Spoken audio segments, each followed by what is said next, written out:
Soy el abogado agrario Ramón Herrera Chela. Les comparto el WhatsApp 6691 13 70 43. Repito, 6691 13 70 43. En caso de que tengas alguna duda sobre el tema a tratar o que te quieras integrar a un grupo donde constantemente compartimos esa clase de videos de manera gratuita, puedes inscribirte en el canal de YouTube Ramón Herrera Chela, donde va a quedar grabado este video para su posteriores consulta y casi 300 videos más. Por equidad de género, hombre y mujer va por igual cuando me refiera a ejidatario o comunero. Solo singularizo por las prisas. Este tema aplica para ejidos y comunidades. Y el tema ganador es: ¿hay discriminación de personas al clasificarlas entre ejidatarios y comuneros, entre posesionarios reconocidos y posesionarios no reconocidos, entre avecindados reconocidos y no reconocidos? Un ejido es una persona moral constituida por personas físicas, y dentro de un ejido podemos encontrar esta categoría de personas con derechos.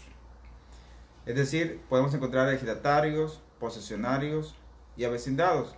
Algunos posesionarios y avecindados están reconocidos y otros no. Lo mismo ocurre con las comunidades.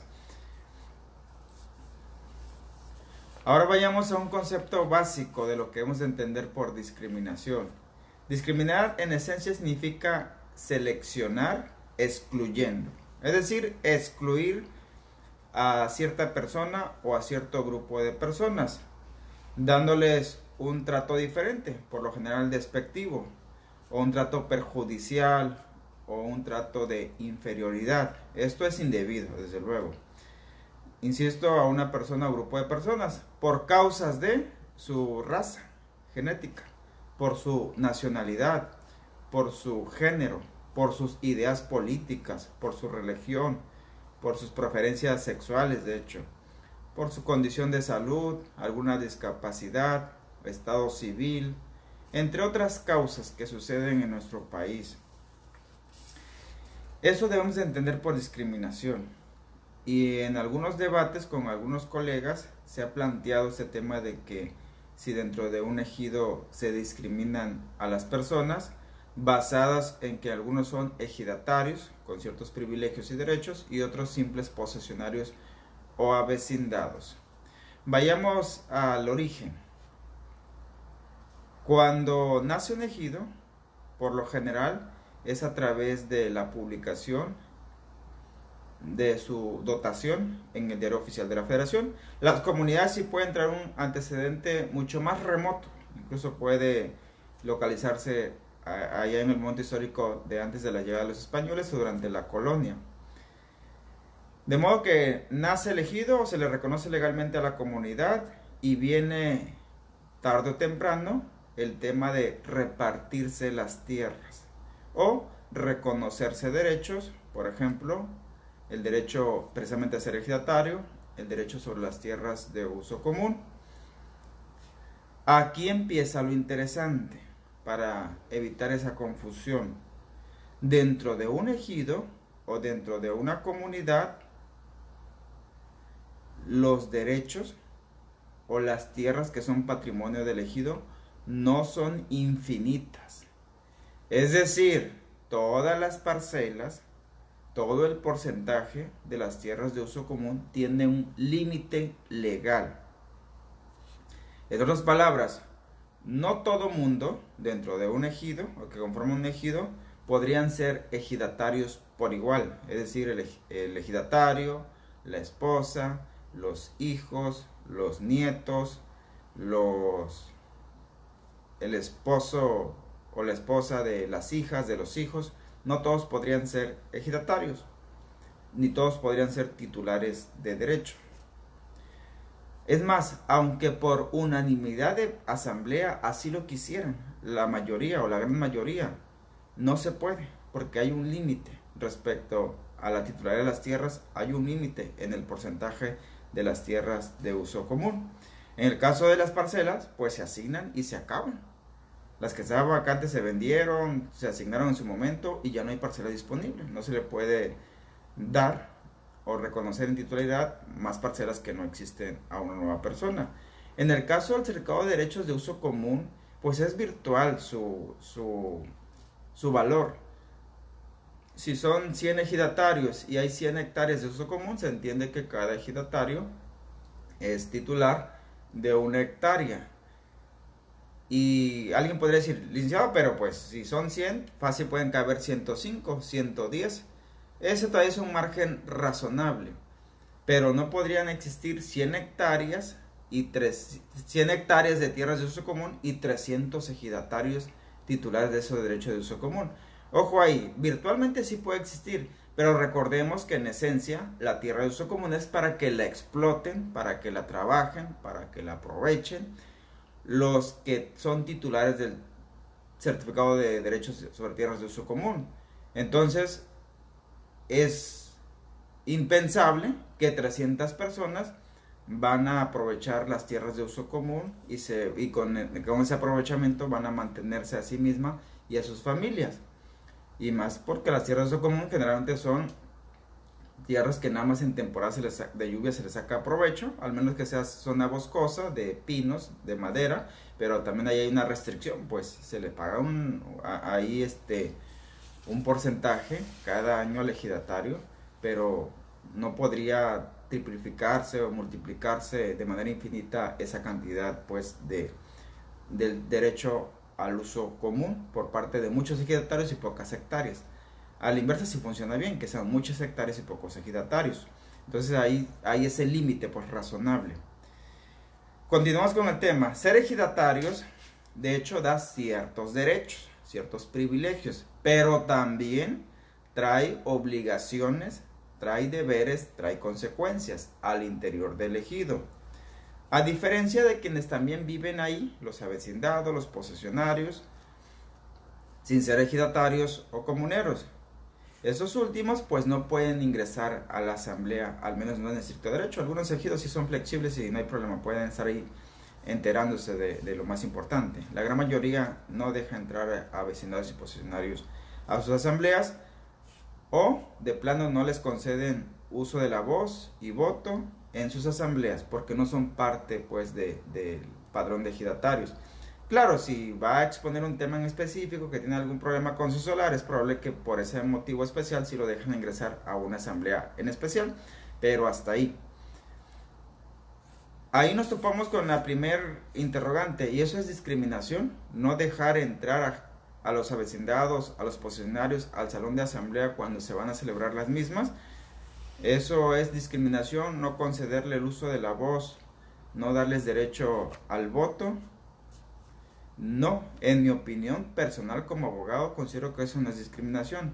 Lo que sucede ahí es de que los avecindados y los posesionarios pues no tienen los derechos que literalmente pues sí tienen los ejidatarios o comuneros. Y esos derechos, como les acabo de aclarar al principio de este párrafo, implica una obligación, un deber, porque hay castigos, hay sanciones para que no cumplen sus deberes, como asistir puntualmente a las asambleas, como pagar sus cuotas, entre otras obligaciones que tienen. Y más que discriminación, para no perdernos en eso, en realidad sí se puede tratar de un acto de injusticia, pero tendríamos que remontarnos al principio respecto al acto de injusticia, de por qué no a la mayoría, o por qué un grupo que sí venía trabajando las tierras desde antes de proceder no los reconocieron como ejidatarios o como comuneros. Ojo aquí. Se pudo haber dado la injusticia, que sí puede tomar una connotación de discriminación, cuando se publicó el padrón o la lista de quienes sí fueron reconocidos, de campesinos a ejidatarios, de campesinos a comuneros, que fueron pues los fundadores, los pioneros, los que aparecieron, insisto, en el diario oficial de la Federación cuando el gobierno federal les dotó la tierra o les dotó o existió alguna ampliación, segunda ampliación, etcétera.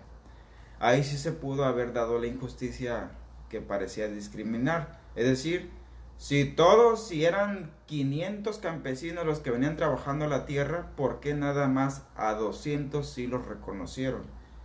Y nada más a 300 dejaron como posesionarios o como ahí en la lista de pendientes.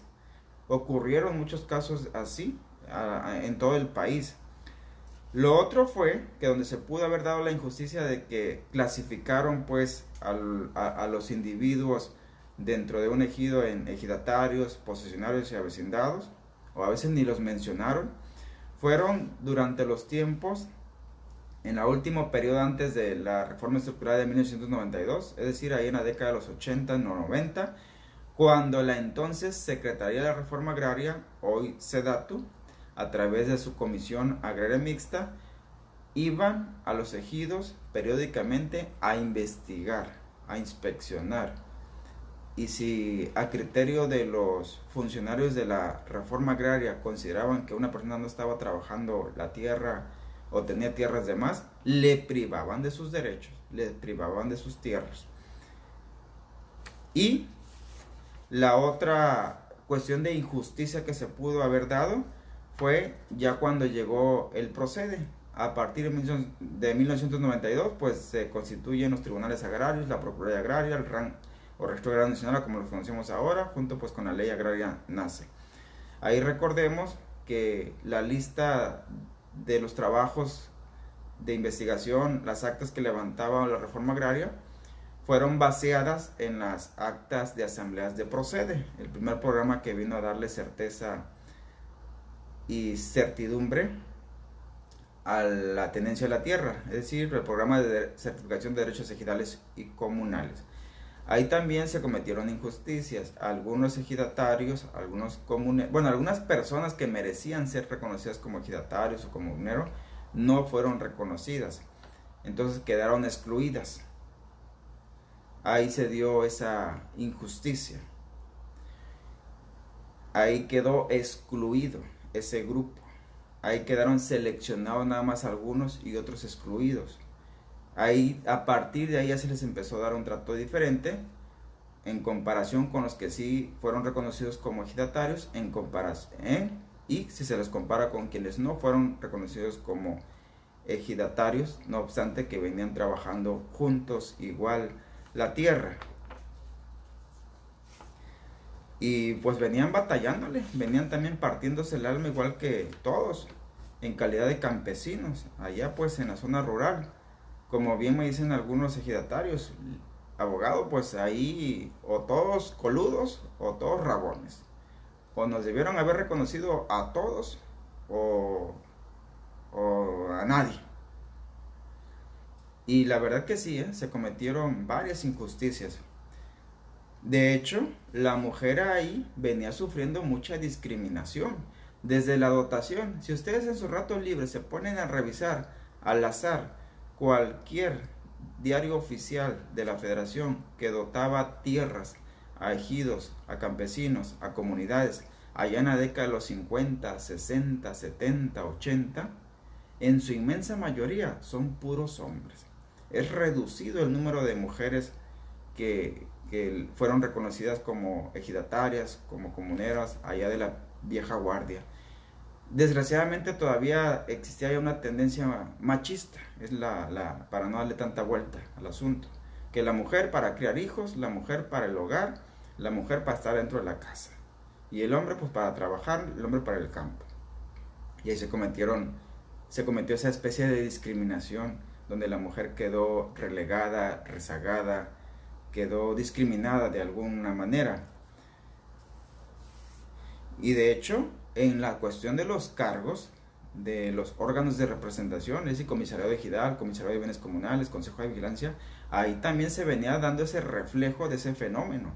La gran mayoría de los cargos lo ocupaban hombres, hasta que empezaron fuerte a presionar desde fuera de los ejidos a la ley agraria, la legislación agraria. Fue cuando se empezó a dar la equidad de género en integrar las planillas, pero esto es reciente, no tiene más de 5 años, donde se le empezó a tomar en serio la participación de la mujer dentro de la vida activa organizativa de los ejidos y comunidades. Así que, a manera de conclusión, por ejemplo, a veces asesoro a ejidos en donde en algunos ejidos se constituyen sociedades cooperativas. Es decir, libremente, algunos ejidatarios, si son 380, deciden formar una cooperativa. Y esa cooperativa, desde luego, la constituyen legalmente, establecen los estatutos de derechos y obligaciones y los beneficios que obtiene esa cooperativa, que desde luego aprovecha las tierras de uso común o las parcelas entre los socios, y se reparten los beneficios, las ganancias, el dinero, etcétera, entre los socios. Si son 300 y nada más 80 decidieron asociarse o constituir una cooperativa, los otros 220 no son socios. No pertenecen a la sociedad, no tienen derecho a recibir ganancias, dinero, beneficios que genera esa sociedad. Y eso no es discriminar, simplemente no son socios. Claro, más de uno puede decir, a ver, quiero ingresar a la sociedad, cuáles son requisitos, cuáles son mis obligaciones, cuáles son mis derechos, etcétera. Ya se revisarán los estatutos de la sociedad para ver si aceptan al compañero como nuevo socio o a la compañera. Porque desde luego que los 220 restantes también pueden constituir su propia cooperativa entre ellos. Y eso no es discriminar a los 80 que ya traen constituida su propia cooperativa. Un fenómeno similar, pues, ejemplifico y cierro con este ejemplo, con esta ilustración para que podamos comprender el contexto de que en el ejido no se discrimina. El hecho de no ser ejidatario no es una discriminación en tiempos modernos. No se les da un trato de segunda a quienes no son ejidatarios, que simplemente son avecindados, posesionarios. Aunque algunos colegas aseguran que sí, que se les da un trato de segunda, pues soy muy respetuoso de sus opiniones, pero no la comparto. Aquí pues tienen una opinión más. Si alguno de ustedes que está viendo el video, sea ejidatario, vecindado, comunero o colega, considera que tener una opinión al respecto, pues sería muy buena también que la compartiera, porque se trata de eso, ¿no? De generar opiniones y enriquecernos con esas opiniones a veces distintas, otras veces distantes o hasta contrarias. Nada más ahí lo importante es hacerla dentro de este marco de respeto entre todas y todos. Pues así las cosas entonces con el tema de hoy. Si quieren saber el siguiente tema, todo lo que no está inscrito en el RAN es válido, aunque sean documentos falsificados. Es el tema que sigue. No se desconecten, enseguida volvemos a el en vivo.